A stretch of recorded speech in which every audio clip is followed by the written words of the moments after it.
வேறு வழியின்றி தாய் வீடு நோக்கி பயணமானவர்கள் மெதுவாக நடந்து நடந்து 1 மைல் தூரம் வந்து சேர்ந்து விட்டார்கள். அதற்கு மேல் அவளால் ஒரு அடி கூட எடுத்து வைக்க முடியவில்லை.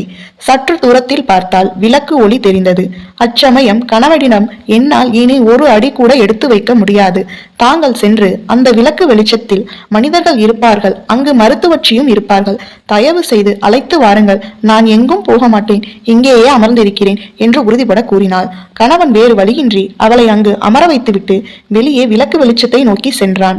மிகுந்த மன வருத்தத்துடன் வேறு வழியின்றி வெளிச்சத்தை நோக்கி சென்று மருத்துவச்சியின் வீட்டு கதவை தட்டினான். அவரிடம் நிலைமையை எடுத்துச் சொல்ல அவளும் மருத்துவ சாதனங்களையும் உபகரணங்களையும் எடுத்துக்கொண்டு அந்த ஊர் தலையாரி இன்னும் சில முக்கியஸ்தர்களை அழைத்து கொண்டு மனைவி இருந்த இடத்திற்கு அனைவரும் வந்தார்கள். அங்கு வந்து பார்த்த பொழுது மனைவியை காணவில்லை. இது என்ன இறைவா சோதனை என்று அனைவரும் மனமிருந்தி கொண்டார்கள். அப்பொழுது மருத்துவ